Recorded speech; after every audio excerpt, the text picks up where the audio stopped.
Phil Jackson is going to be announced as the president of basketball operations for the New York Knicks later on today. And a couple of things come to my mind when I think of that. Number one, Phil Jackson has come full circle. As we know, he began his playing career playing for the New York Knicks. Subsequently, he coached in all the big cities. Of course, Chicago with the Bulls, and then LA, the Lakers, Shaq and Kobe, and now he's back in New York, so it makes sense. Number two, when I think of the addition of Phil Jackson as president of basketball operations, I think of Pat Riley. I've always compared Phil Jackson and Pat Riley. They're like doppelgangers. I've always compared them to like Magic and Larry Bird in terms of their rivalry. I view them as endlessly trying to one-up each other. So how sweet would it be if Phil Jackson can come to New York and deliver a ring for those New York Knicks fans and do it when Pat Riley couldn't do it. Phil would love that.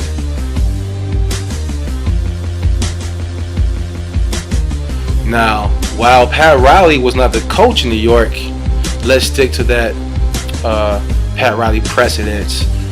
We know Pat Riley did win a ring in Miami, but he did it as a president.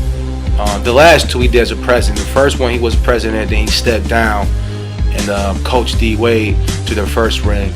Let's get back to that in a minute, but it's definitely precedent set for a former great coach going to the front office and winning a ring via that way.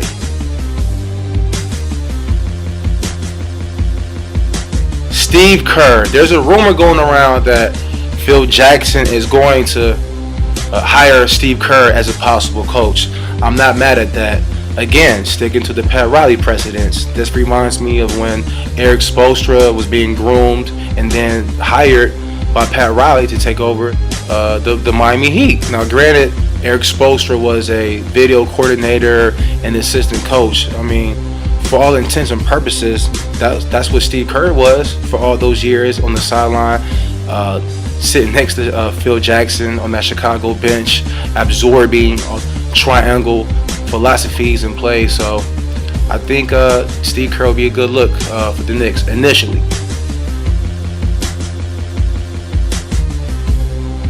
Yeah, they said Steve Kerr is too nice. I mean, I think he's a well-spoken, diplomatic person. I mean, this is the same guy who got stolen and got blacked eye by Michael Jordan. If you catch a black eye by MJ, the greatest player of all time, I think you can handle prima donnas or superstar athletes.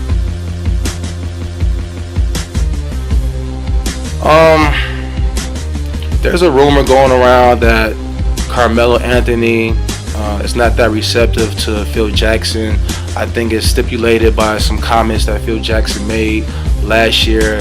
Don't get me lying, I'm not too sure what those comments were, but I think Phil was basically criticizing Carmelo's work ethic and his lack of defense or willingness to play shutdown defense. So I also heard that Carmelo was saying something like, he was kind of upset that the Knicks didn't consult him or give him a heads up that Phil Jackson might be the president or a possible coach.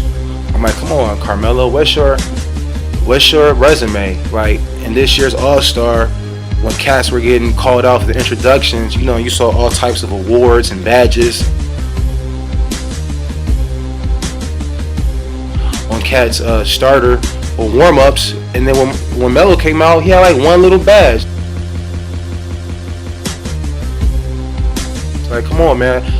Your resume is not as decorated as it could be for a superstar athlete. So Phil Jackson, 11 rings. Like, why should the Knicks consult you, Melo? You better get over that.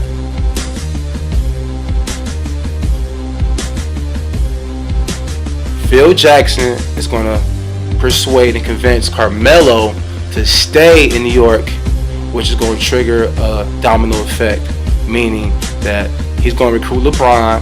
LeBron's going to come to the Knicks this summer. Phil Jackson is going to coach Carmelo Anthony and LeBron James to the 2015 NBA championship.